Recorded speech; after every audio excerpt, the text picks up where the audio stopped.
wanted to dedicate this talk to Carl Walker, who I actually didn't realize lived in the big city next to me in Springfield, Massachusetts, who killed himself. He was this totally beautiful African-American young boy who was teased so much for being effeminate and for being queer that he wrapped an electrical cord around his neck and hung himself. And also to Eric Mahone in Ohio, who also was teased mercilessly at school and shot himself. Two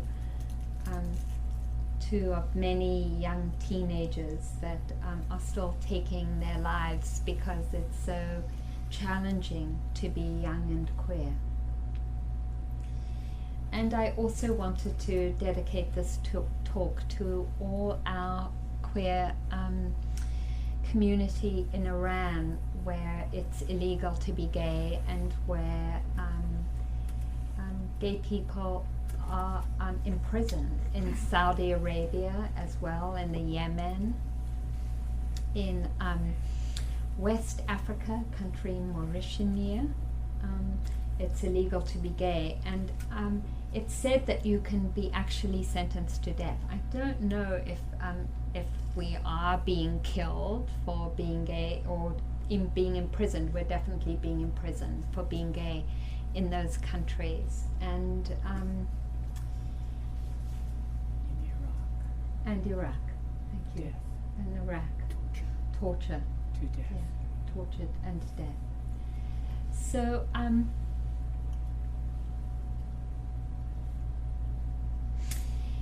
in this theme of awakening the heart,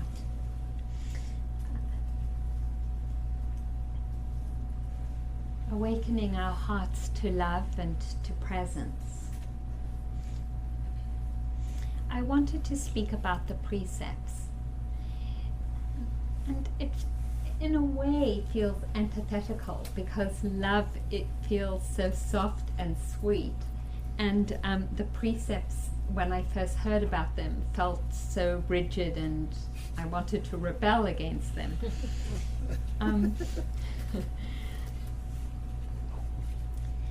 But actually, the precepts are an incredible expression of love and caring.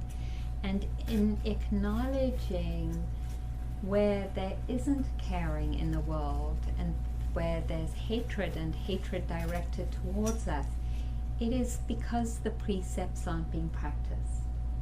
They are the very basis and ground for our well-being, for our community's well-being, for our individual well-being. And let me just start off with my own relationship to it, and then I wanted to read you what the Buddha said. As I mentioned earlier on, I come from a family where there was a lot of violence, and also growing up in South Africa under the apartheid regime, there was a lot of violence there too, because my parents were anti-apartheid activists, so they were imprisoned, and there were just many police raids and in the middle of the night, and police storming in and flashing a flashlight in my face, and because they thought that my parents were hiding dynamite under my bed. And so violence externally and violence internally. And I acknowledge that I acted that violence out unconsciously in my family and also outside of myself. And one of the first things I did that I remember clearly was stealing it was in my early femme days, a pink pearl necklace from two women haberdasheries in Johannesburg. And And now in telling you, I feel so remorseful because it was a small store, they were older women, and I'm sure they were just making it. And I stole this necklace, and they actually, because my mom had gone to buy something, called my mother up and asked her if I had taken the necklace. And she came to me, and I was so nervous about her finding it that I put it in the garbage can, and so never even wore it or saw it because it was taken away as trash. So I stole, and when I first came in 1979 to my first meditation retreat, I thought it was really horrible and hard and vowed I would never go again. And if I hadn't gone down with my friend Helen sitting over there, I would have left before it had ended. But luckily for me, it was a 12-hour drive and I wasn't in my own car. And so I didn't leave early. And something, I was somehow hooked against what I wanted. And I came down for another retreat, and on my fourth retreat the doors opened and I felt a profound connection to life, a deep opening where there was no obstacle and no limit to the pervasiveness of presence.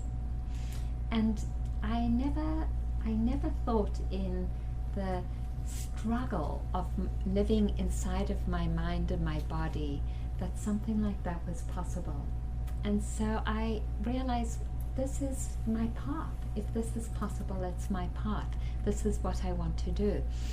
And so I started to take meditation seriously, and I never included the precepts in that practice.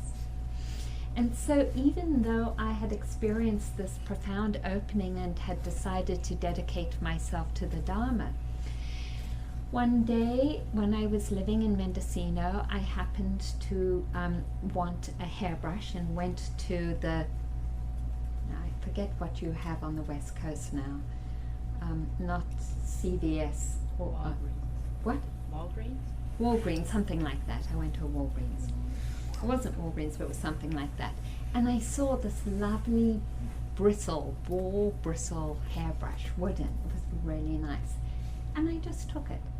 And the field of my understanding at that point was that corporations were stealing from us, and that they were imperialists, and that it was really fine for me to take back a little bit of the profits they were making off us. And so I took the brush and I put it in my handbag. And the not the guard, but the whoever it is, saw me, got me outside of the store and said, "We saw you shoplifting." And they arrested me. And I had a green card, but not citizenship. And so they could have, and maybe were likely to, put me on a plane back to England. And at this point, the Dharma and my teacher were central in my life, and my whole life was here, and I didn't want to leave. So I made a deal with the great universe, and I said, I will not steal and abide by the precepts if you don't send me back to England. So it was a bargain. It didn't come out of any great wisdom, I have to say. But I kept to that commitment of not stealing, and of beginning to learn and look at, well, what is non-harming, and how can it impact my practice? It was a great surprise to me. It really was, given that particular philosophical perspective I had, that actually my meditation practice changed because I started keeping the precepts. I noticed a greater strength of mind, that there was that there was more spaciousness and more capacity to be present with myself and to hold through difficulties. So I speak from personal experience in saying that I think the precepts are a really important and fundamental part of our practice. And just for those of us who are new here and might not know, the first precept, which is not a commandment but an invitation to training, is to refrain from harming. And the second is to refrain from stealing, from taking what is not freely offered. And the third is to refrain from harming through our sexual expression. And the fourth is to refrain from harming through our speech. And the fifth is to refrain from heedlessness, from losing our balance and perspective through the use of intoxicants and mind-altering substances. Those were the precepts that we took earlier on. So let me read to you what the Buddha says about the precepts. There are community of practitioners, 8 streams of merit, streams of the wholesome nourishment of happiness that are heavenly, ripening in happiness, conducive to heaven, and that lead to whatever is wished for, loved and agreeable to one's welfare and happiness. And what are the 8? Here, a noble disciple has gone for refuge to the Buddha. This is the first stream of merit, stream of wholesome nourishment, of happiness that is heavenly, ripening in happiness, conducive to heaven, and that leads to whatever is wished for, loved and agreeable to one's welfare and happiness. Further, a noble disciple has gone for refuge to the Dharma, and this is the second stream of merit. Further, a noble disciple has gone for refuge to the Sangha, and this is the third stream of merit. There are further practitioners, these 5 gifts, pristine, of long-standing, traditional, ancient, unadulterated, and never before adulterated, that are not being adulterated, and that will not be adulterated, and are not despised by the wise ones. And what are these 5? Here, practitioners, a noble disciple gives up the destruction of life and abstains from it. By abstaining from the destruction of life, the noble disciple gives to immeasurable beings freedom from fear, hostility, and oppression. By giving to immeasurable beings freedom from fear, hostility, and oppression, she or he, or neither she or he, will enjoy immeasurable freedom from fear, hostility, and oppression. This is the first of those great gifts and the 4th stream of merit. Further, a noble disciple gives up taking what is not given and abstains from it. By abstaining from taking what is not given, we give to immeasurable beings freedom from fear. This is the second of those great gifts and the 5th stream of merit. Further, a disciple gives up sexual misconduct and abstains from it. By abstaining from harming through sexual expression, the noble disciple gives to immeasurable beings freedom from fear. Further, a noble disciple gives up false speech and abstains from it. By abstaining from false speech, the noble disciple gives to immeasurable beings freedom from fear. And further, a noble disciple refrains from harming through the use of wines, liquors, and intoxicants. By abstaining from harming, the noble disciple gives to immeasurable beings freedom from fear, hostility, and oppression. By giving to immeasurable beings freedom from fear, hostility, and oppression, she, he, or neither she or he, I'm adding on here, will enjoy immeasurable freedom from fear, hostility, and oppression. This is the 5th of the great gifts and the 8th stream of merit. These monks, nuns, and community of practitioners are the 8 streams of merit, streams of the wholesome, nourishments of happiness, which are heavenly, ripening in happiness, conducive to heaven, and which lead to whatever is wished for, loved, and agreeable to one's welfare and happiness. So the Buddha is so clear that this practicing of non-harming is the basis of our happiness, and also is the basis of safe community, that we can't actually practice unless we give each other this kind of safety. And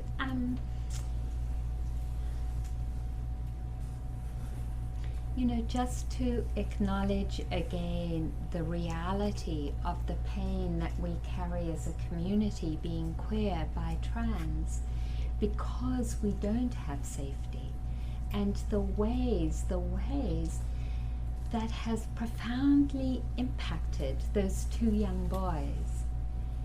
Michael Jackson not coming out for hiding in the closet, and so many, many more of our community contracting and hiding out of fear. As Jews, as people of color, there are so many ways we are targeted because the precept of non-harming is not taken as a guideline. And it's so easy to put it out on others. And here we have the opportunity of really acknowledging the places where we move towards harm. And through that acknowledgement, through that honesty, taking the precept. So one of the blessings of taking these precepts is that invitation to honesty, and I speak about that because I just saw recently the movie Revolutionary Road. I don't know if any of you have seen it. It's really an excellent movie. And the setup is that there's a white straight woman, Kate Hudson, was it? No, not Kate Hudson. Winslet. And Leonardo DiCaprio. And they fall in love and feel this possibility in falling in love with each other, of becoming awake. That's really what they most wanted, is to awaken. And they fall in love, and it turns out, we learn subsequently, that she's pregnant, and so they feel like they need to get a house and to settle down, and he needs to support her and the family, and takes a job in an insurance agency, I think it is, or no, something, he sells something, and he hates his job. And she's taking out the garbage, and they sort of settle down into this white suburbia of the 50s. And it really touched me viscerally, because when I first came to this country and I was searching myself to awaken, but I didn't know that at the time, and I was hitching, this is in 1973, I was hitching down the coast, on the East Coast, and landed in Florida and needed some money. And so I worked as a housemaid for a wealthy couple in Florida. And we were in the suburbs. There was no bus, there was no train, you had to have a car, which I didn't have. And everyone kind of lived inside. It wasn't like you were outside. I recently came back from Brazil, and one of the most beautiful things about Brazil is that everyone lived outside.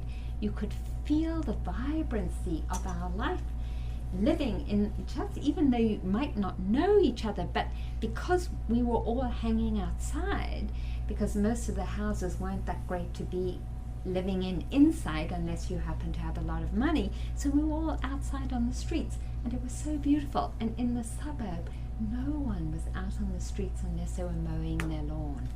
And it wasn't even them mowing their lawn, it was the Chicanas and people from Central America mostly mowing the lawn, or Cuba. And so we were inside, and I could feel this, I could feel the imprisonment. I felt imprisoned in the life there, living there. And she did too. She felt imprisoned and he felt imprisoned. And so she said to him, let's go to Paris. You know, let's give this up and let's go to Paris. I want to be alive. And he said, you know, I won't be able to find work. And she said, I can find work. You earn a lot of money being a secretary in Paris. I'll support us. And you can have time to explore what you really want to do. And so he says yes, and she gets the ticket, and they're so excited, and they tell their friends, and their friends are like, we can't believe you're doing that. Really? You're really going to Paris? And they're like, yeah, we really want to explore and going on an adventure. And he writes something off the cuff because he knows he's leaving for a report at his work. And apparently a big manager of the firm is very impressed and comes to him and says, you know, that's really impressive, and I think you would be a really good team member. And he eventually gathers up enough courage to say to this guy, you know, I'm thinking of leaving. And this guy says to him, you know, we don't get many chances in our life, and this might be your only chance.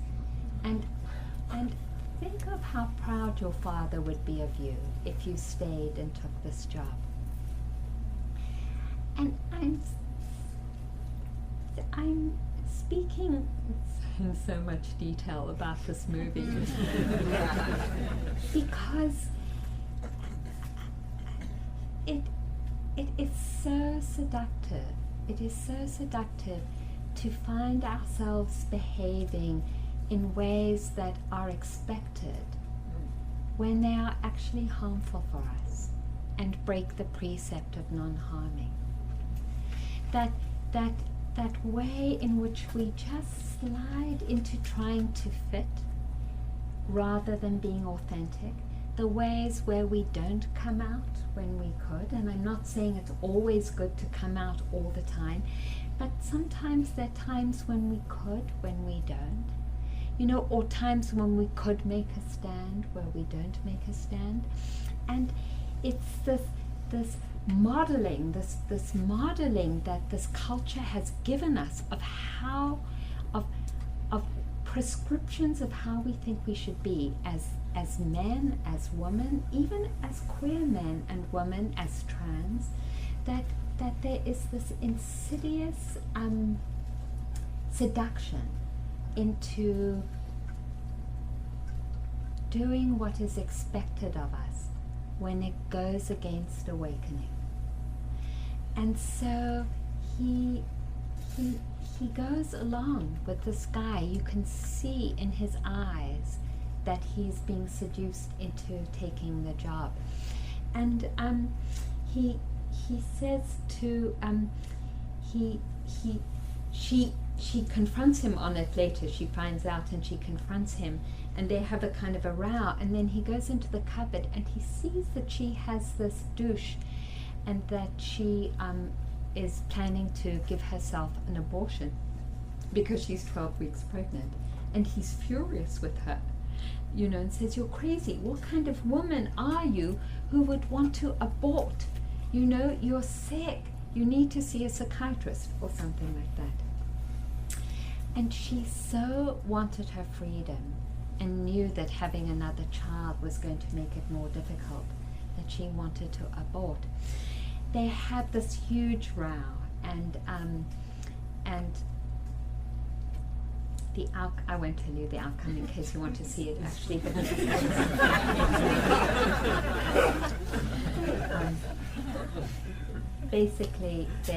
Basically, there's a way in which they both give up that thirst for awakening. And what strikes me about it in terms of non-harming and keeping the precepts, what strikes me most is the ways that we don't share with each other vulnerably what our process was.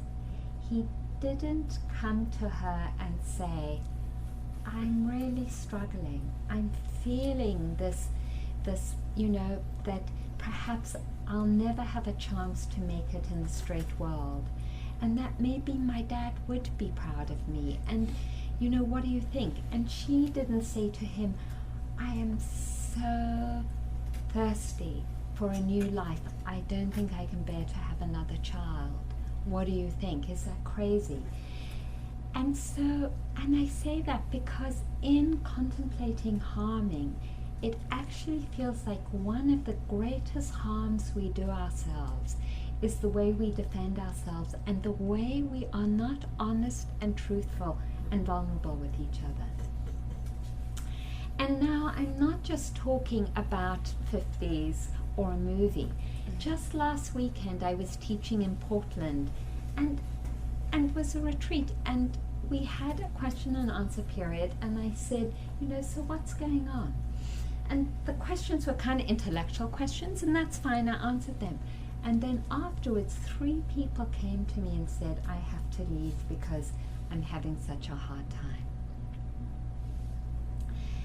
And I say that because I think more than any other country in the world is this ethic here that we have to do it by ourselves.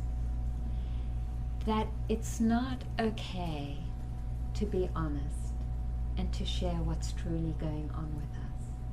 It's not okay to do that in our communities, and it's not okay to do that really in our relationships.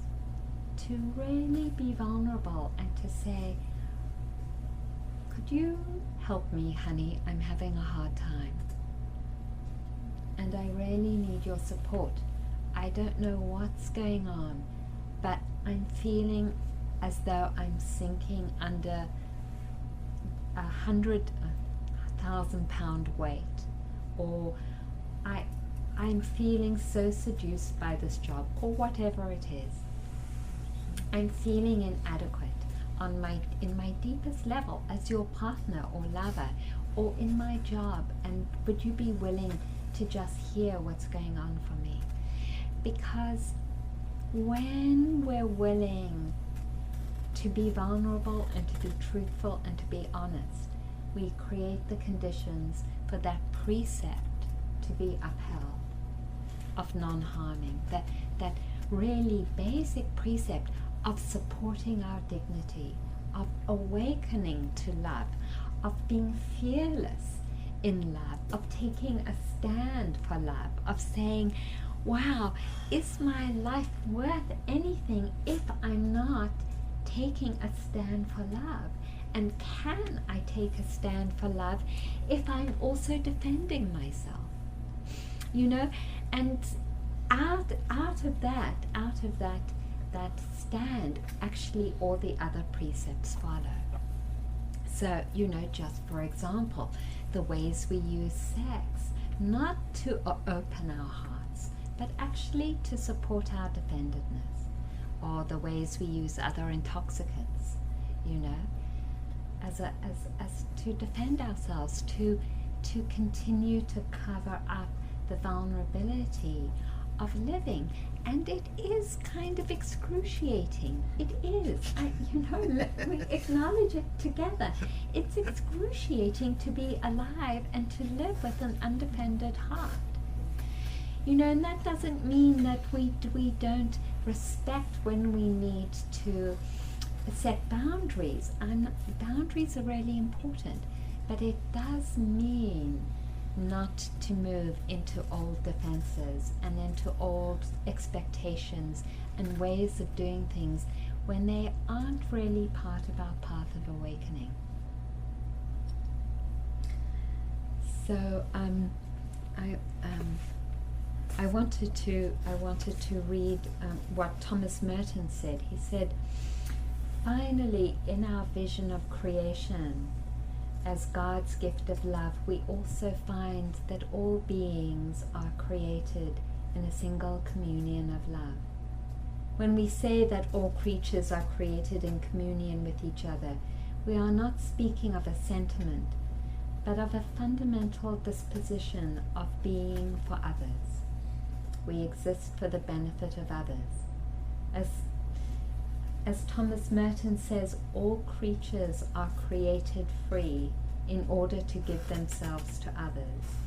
Love is the heart and the true center of that creative dynamism which we call life. Love is life itself in a state of maturity and perfection.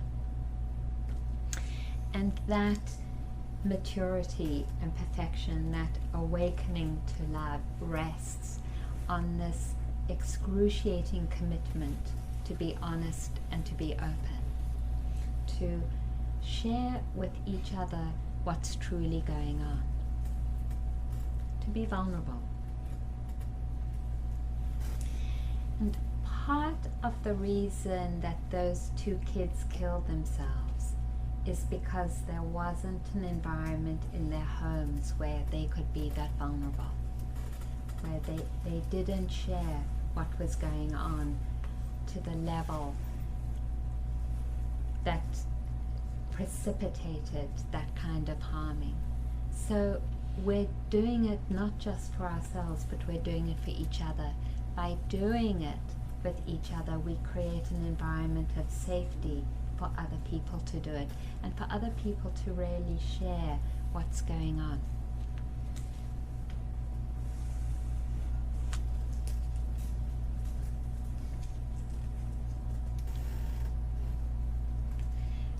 I just actually I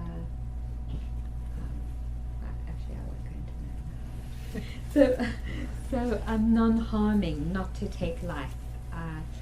Not to take life is the most basic of that commitment, and as small as not taking the life of mosquitoes or flies, unless they are carrying disease, and then I guess then we do.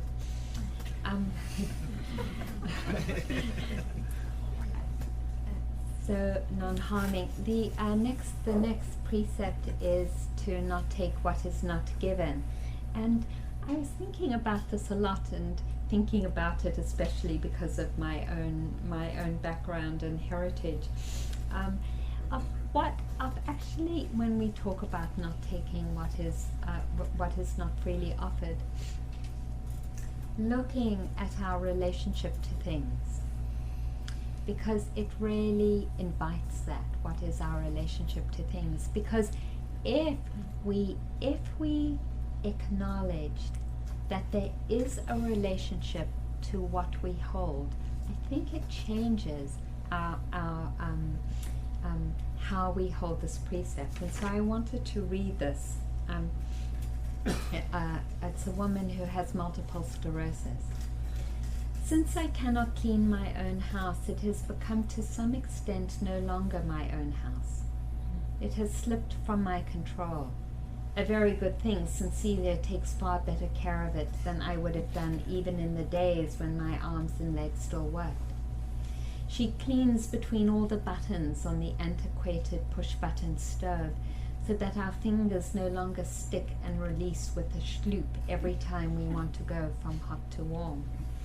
She keeps the sliding glass door so clean that after my daughter walked through and shattered it, we had to paste a hedgehog decal onto the new one to ward off further incursions. But she does not know where things belong, like the fish-shaped soup tureen on the sideboard. Although this should be placed sideways, she invariably points its pouty face out into the room.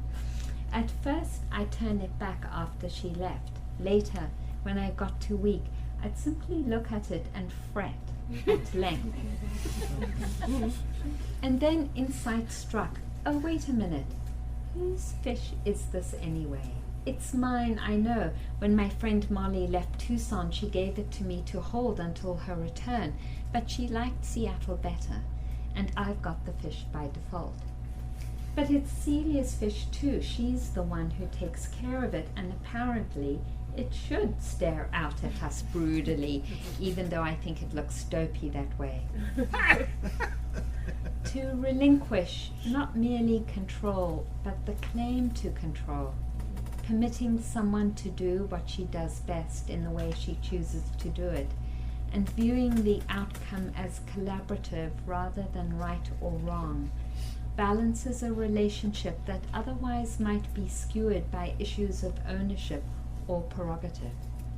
Celia and I have a hollow, cream-colored stoneware fish. If you want to help us with its upkeep, you may have it too. If no one drops it, it will outlast both Celia and me. One day, however, it's bound to be smashed, and then no one will have it. Things come to us, we cherish them for a while, and then they or we are gone. When Jesus says you cannot serve both God and mammon, it is not the thingness of our possessions he repudiates, but our relationship to them, the way that instead of simply tending them and putting them to use, we grasp them with knuckles turned white, clasp them against our chests, invest them with the power to represent our worth.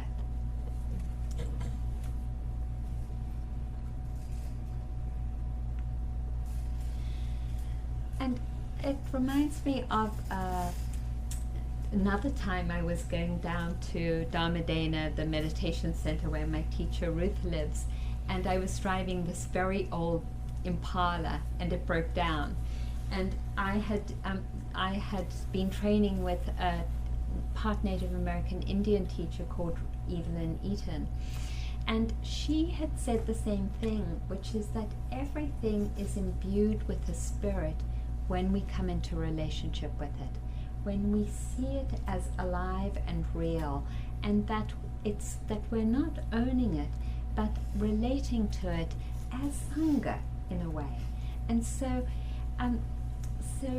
as here we are in the middle of the road, it was totally deserted, it was in the middle of the desert, and here's this car, and that teaching just went through me, and I thought, no harm, I'll pray to its spirit. And so because I was training with Evelyn, I had a rattle and I had some sage, and so on the side of 5, I'm saging the car and rattling and calling the spirits of the car to come back into balance again. Now, it might have been it just needed a rest, or the temperature needed to cool down, but it did start again. And it also reminds me of Achin Chah, and Achin Chah had a favorite cup, and he used to drink his tea out of it.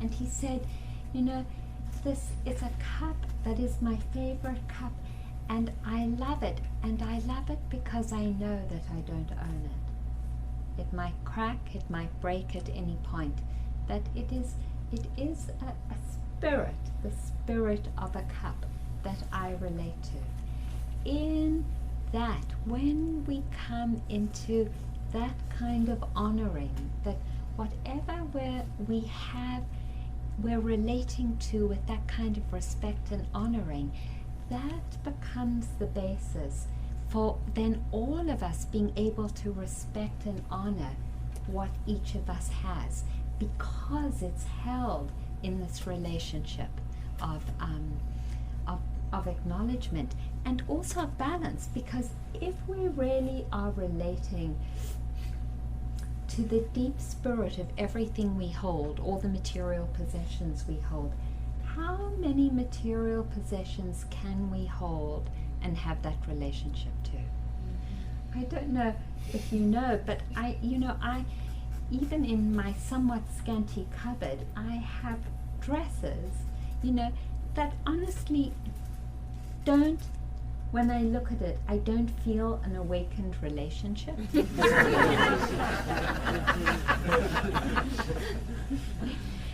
like, can I let it go? Because it isn't serving that awakening, So, that's a very radical interpretation of not taking what is not really offered.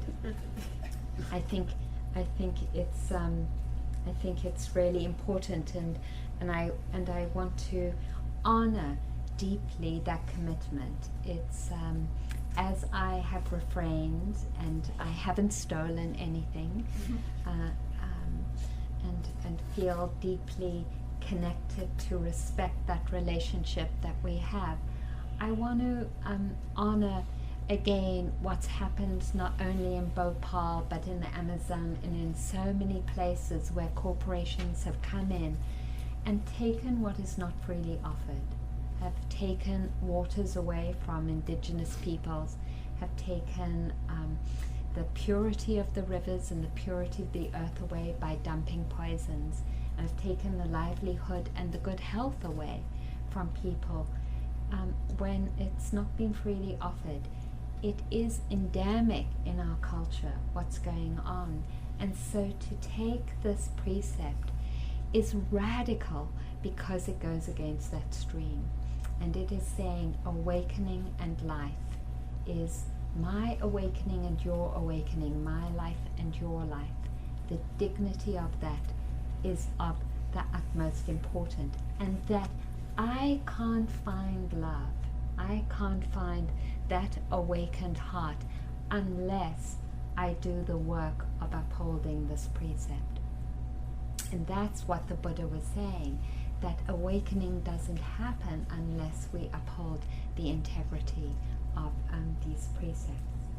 So then going on to the precept of non-harming through our sexuality.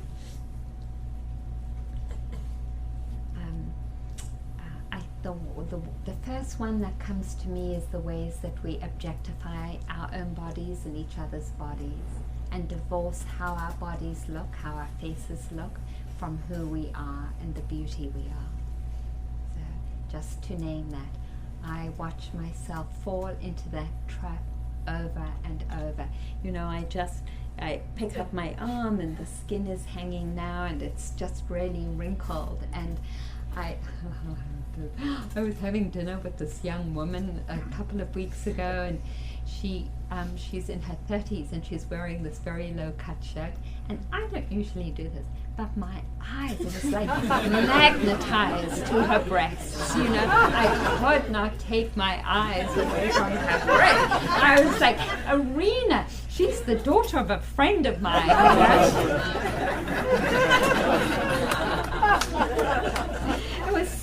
It was so funny, and you know,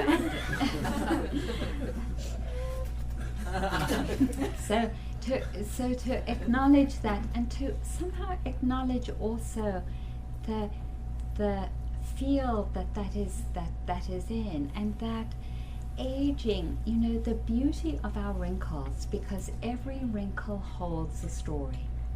It holds a precept broken and regained.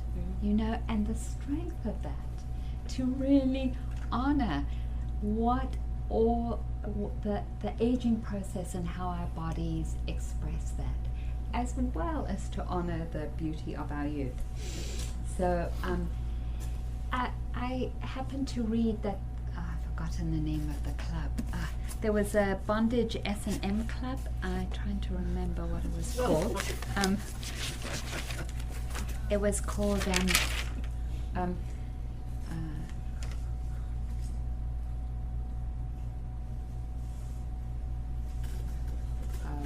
Salon Kitty. Salon Kitty. And they had guidelines. They had guidelines of non-harming, which is to ask for the consent of your partner, to make sure that that consent continues through the sexual act, to make sure that in the act that you are caring for your partner.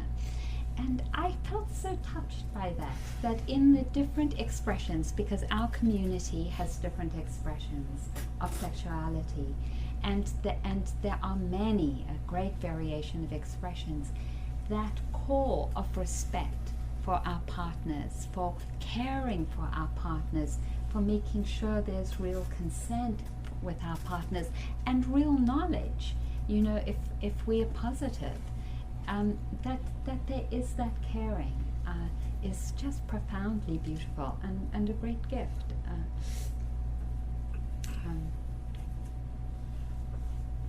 Well, I could say a lot more about it, but it's 4:30, and so I will quickly cover right speech and the beauty of being honest and not lying and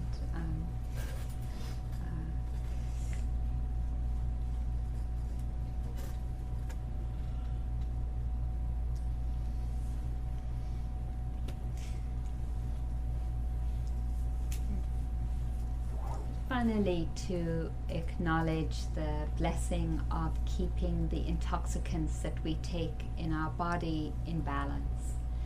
I was in Sydney for the Gay Pride March a couple of years ago, and I was so sad to see how many people at the end of the march were lying drunk on the side of the road. And that was a huge part of the culture of the Gay Pride March in Sydney.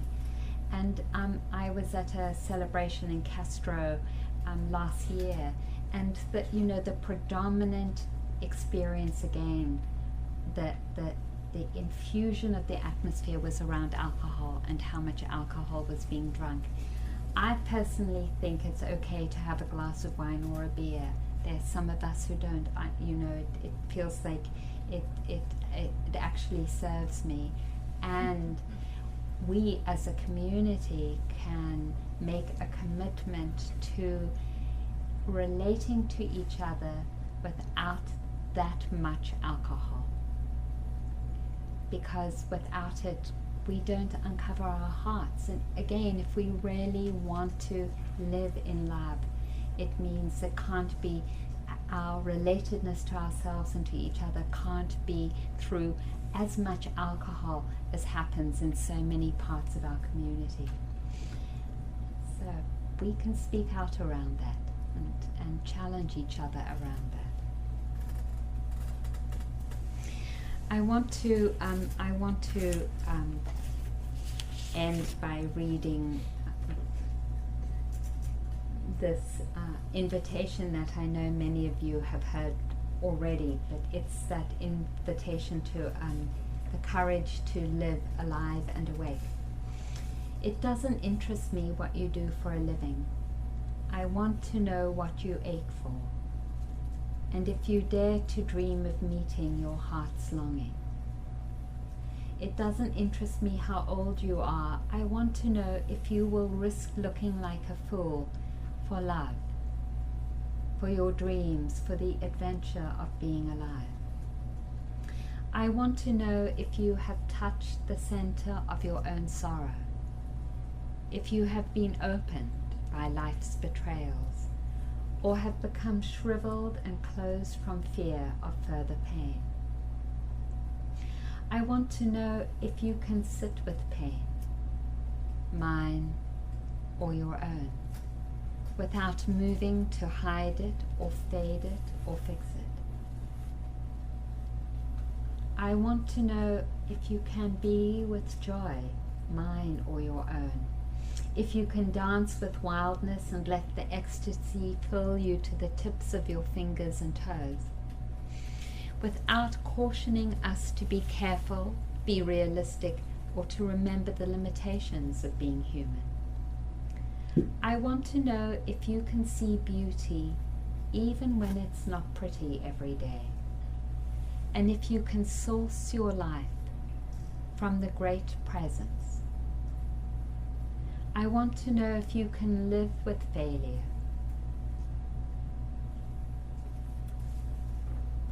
yours and mine, and still stand on the edge of a lake and shout to the silver of the full moon. It doesn't interest me to know where you live and how much money you have. I want to know if you can get up after the night of grief and despair, weary and bruised to the bone, and do what needs to be done. It doesn't interest me who you are, how you came to be here. I want to know if you will stand in the center of the fire with me and not shrink back.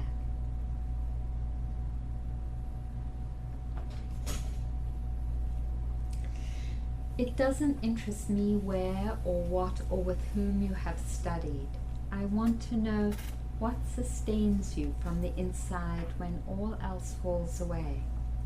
I want to know if you can be alone with yourself, and if you truly like the company you keep in the empty moments.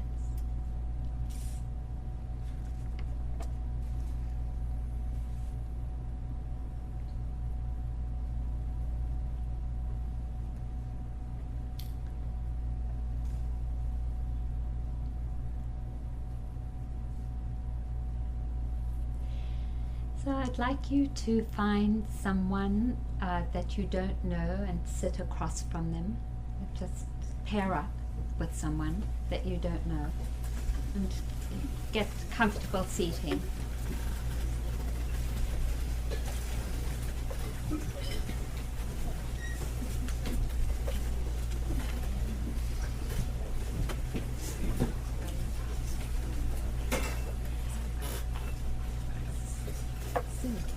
Sue, can you turn this on? Oh, there she is. Oh, great. Oh, Sarah's just come.